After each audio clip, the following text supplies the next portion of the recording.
महादेव सती आप सभी का अपने चैनल लव यू जिंदगी हॉट टचिंग स्टोरी में तहे दिल से स्वागत है। आप सुन रहे हैं अपनी पसंदीदा कहानी तेरे संग यारा का 108 भाग।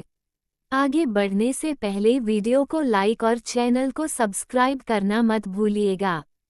पलक मुस्कान और अपनी मम्मी के साथ खेल रही थी और उसने प्रणव को पकड़ लिया था। अचानक पलक से पकड़े जाने पर प्रणव बिल्कुल शांत खड़ा हो गया। वह अभी अभी ऑफिस से निकालकर अपने घर जाने के बजाय राजपूत हाउस से मुस्कान से मिलने के लिए आया था।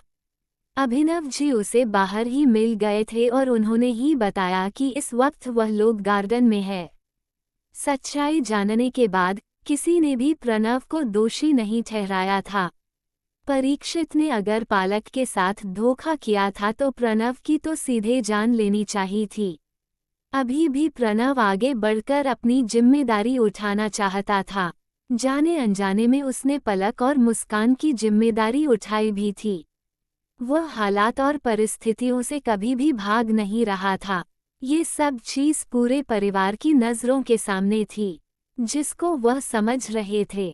ये बात अलग थी कि पलक इन सब चीज़ों को समझकर भी फिलहाल समझना नहीं चाहती थी।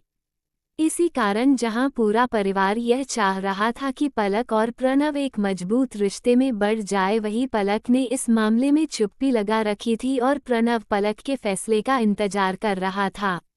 ये सब चीज़ पूरे परिवार वालों की तरफ से प्रणव के नंबर बढ़ा रही थी। पूरे घर का व्यवहार प्रणव के प्रति अच्छा था, इसलिए अभिनव जी ने खुद उसे बराबर घर आते जाते रहने के लिए कहा था, जबकि प्रणव ने उनसे केवल मुस्कान से मिलने की परमिशन मांगी थी। लेकिन वह समझ रहे थे कि अगर प्रणव मुस्कान के साथ साथ पलक से भी मिलता रहेगा तो शायद पलक अपना फैसला बदलने के लिए एक बार सोचेगी या फिर प्रणव के फेवर में देगी। दिल से तो वह भी यही चाह रहे थे कि उनकी बेटी का घर फिर से बस जाए। आने के साथ प्रणव ने झुककर अभिनव जी के पैर छुए तो अभिनव जी मुस्कुरा दिए। आजकल प्रणव को देखकर उनके चेहरे की मुस्कुराहट और खुशी बढ़ जाती थी। फोन पर होल्ड करते हुए उन्होंने प्रणव से कहा, मुस्कान अंदर गार्डन में है, वहीं चले जाओ, और उन्होंने हाथों से गार्डन के रास्ते का इशारा कर दिया।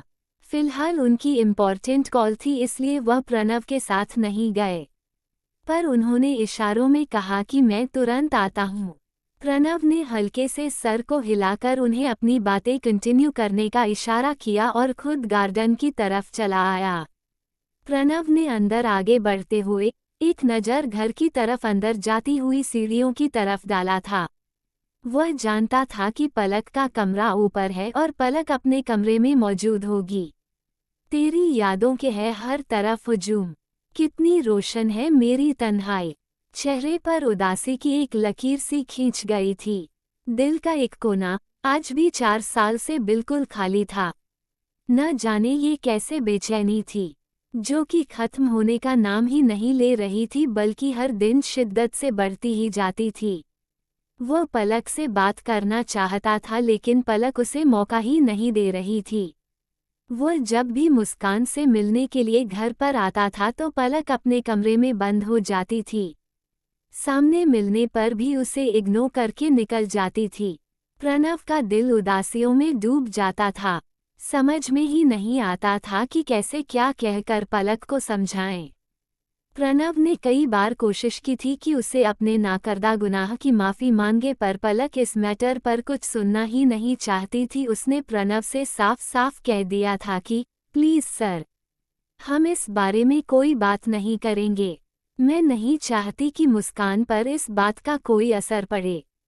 प्रणव बोलना चाहता था कि यहाँ पर मुस्कान कहाँ है, यहाँ पर तो केवल हम दोनों आपस में बात कर रहे हैं, लेकिन उसका जवाब सुनने के लिए भी पलक वहाँ पर मौजूद नहीं थी। अपनी बात कहकर वह वहाँ से जा चुकी थी। मजबूरी में प्रणव भी चुप हो गया था, पर उसने अपनी कोशिश से नहीं छोड़ी थी।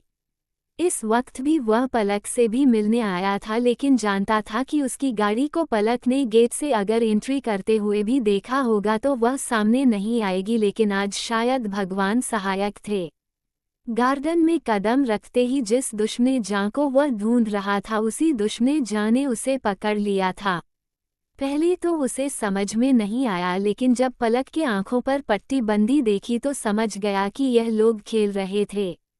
दिल को ढंग से खुश होने का भी मौका नहीं मिला था। इधर पलक को भी एहसास हो चुका था कि उसने किसको पकड़ा है। पहली बार में तो उसे यही लगा था कि अभिमान या फिर अभिलाष में से कोई होगा, लेकिन प्रणव की खामोशी उसका पता दे गई थी। और बाकी पता उसकी बेटी की चहकती हुई आवाज ने। पापा आ गए, मुस्कान नारा लगाते हुए उछली। पलक ने तेजी से अपनी आंखों पर बंधी हुई पट्टी हटाई। जाने अनजाने में पलक जब प्रणव से टकराई थी तो प्रणव ने उसे गिरने से बचाने के लिए अपने दोनों हाथों उसे थाम लिया था। प्रणव के हाथ अभी भी पलक के हाथों पर थे। आंखों से पट्टी खोलते ही पलक को यह चीज बिल्कुल पसंद नहीं आई थी। उसने तेजी से प्रणव के हाथों को हटाया था। पलक की इस हरकत पर प्रणव का दिल कुछ उदास हुआ था, लेकिन मुस्कान ने उसे उदास होने का भी मौका नहीं दिया था, क्योंकि वो उछलते कूदते प्रणव के सामने थी कि मुझे गोदी ले लो, और प्रणव ने भी मुस्कान को निराश नहीं किया था। तुरंत मुस्कान को अपनी गोद में उठाते हुए उसे अपने सीने से लगा लिया।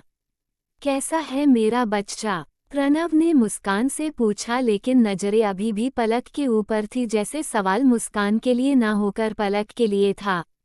पलक समझ रही थी और उसने अपना चेहरा दूसरी तरफ मोड़ लिया। प्रणव का दिल शीशे की तरह टूटकर टुकड़ों में बिखर रहा था। पलक का ये व्यवहार उसे दिल के अंदर तक चुभता था। ऐसा दर्द सीने में महसूस होता था जिसे कि समेटा भी नहीं जा रहा था। पर मुस्कान की मीठी बातें उसे बिखरने भी नहीं देती थी। मैं बिल्कुल अच्छी हूँ, और आप बताइए कैसे हैं? मुस्कान ने उसके गालों पर अपने होंठ रखते हुए पूछा। मैं बिल्कुल अच्छा हूँ, और अपनी बेटी को देखकर और भी अच्छा हो गया हूँ। प्रणव ने अपने होंठ उसके माथे पर रख दिए। तभी धीरे धीरे चलती हुई सुप्रिया जी भी सामने आई। मुस्कान को गोद में लिए वही प्रणव ने झुककर उनके पैर छुए थे, क्योंकि मुस्कान नीचे उतरने को तैयार नहीं थी। नीचे उतर जाओ, पलक ने एक बार कहा भी, लेकिन मुस्कान ने अपने दोनों हाथ और जोर से प्रणव के गले के आसपास लपेट दिए थे। उसकी इस हरकत पर जहां पलक के माथे पर एक शिकन और गहरी हो गई थी, वही प्रणव और सुप्रिया जी के चेहरे पर मुस्कुराहट आ गई थी। काफी दिनों के बाद आए बेटा। जवाब में प्रणव अभी कुछ बोलता, उसके पहले ही मुस्कान का जवाब आया। आज आप 10 दिन के बाद आए हैं, मुस्कान ने याद दिलाया। लो बिटिया ने तो सारा हिसाब किताब रखा है। अब दो जवाब, कहाँ थे इतने दिनों तक? सुप्रिया जी मुस्कुराते हुए बोली, और सच में मुस्कान प्रणव की गोदी में अपने दोनों छोटे छोटे हाथों की छोटी छोटी उंगलियों पर दिन गिन रही थी। मेरे को ऑफिस में बहुत सारा काम था, प्रणव ने मुंह बनाते हुए कहा। अंदाज ऐसा था कि मुस्कान से ना आने के लिए माफी मांग रहा हो। मैं समझ सकती हूँ, क्योंकि इस समय तो मम्मा भी ऑफिस नहीं जा रही है। बिटिया का दिन बहुत बड़ा था, तुरंत अपने पापा को माफ कर दिया। क्या आप चाहती हो कि मम्मा ऑफिस जाए? प्रणव ने पलक की तरफ देखते हुए मुस्कान से पूछा। नहीं, मुस्कान तेजी से चिल्लाई। उसकी बात पर प्रणव के साथ साथ सुप्रिया जी के चेहरे पर भी मुस्कुराहट आ गई थी। पर पलक अपने चेहरे के भावों को छुपाने में कामयाब थी। पलक एक किनारे खड़ी हो गई थी।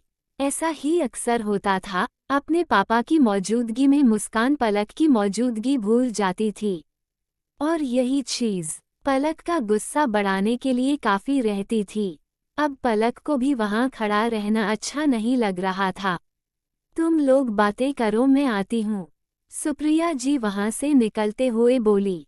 अभी हमें और खेलना है, मुस्कान ने पीछे से कहा।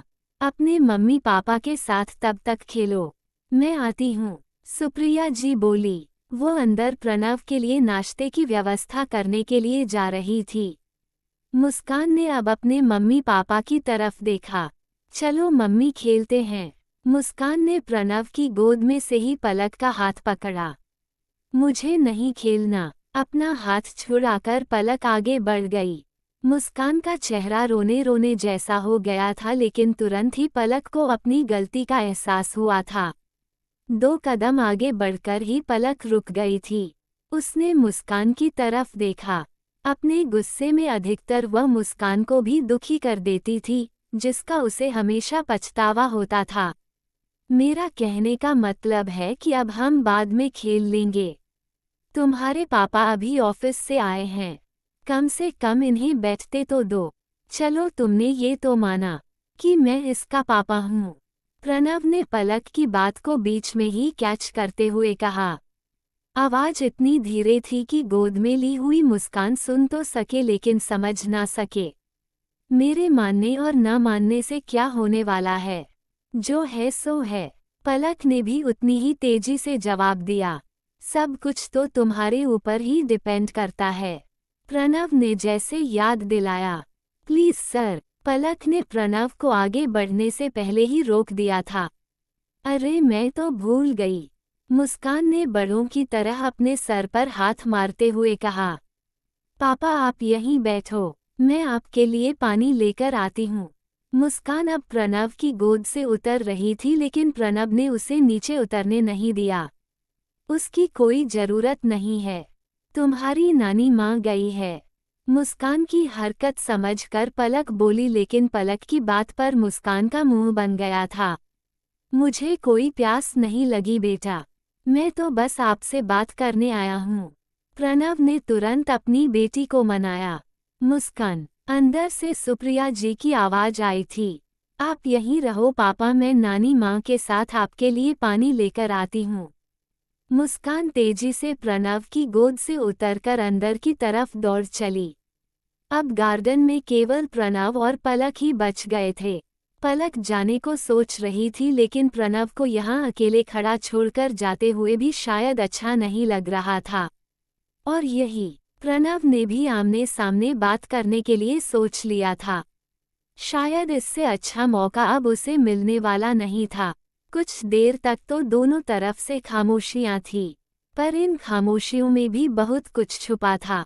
मुझे खामोश राहों में तेरा साथ चाहिए, तन्हा है मेरा हाथ तेरा हाथ चाहिए, क्योंकि जिंदगी तो है बस तेरे संग यारा। हर हर महादेव। Folded hands.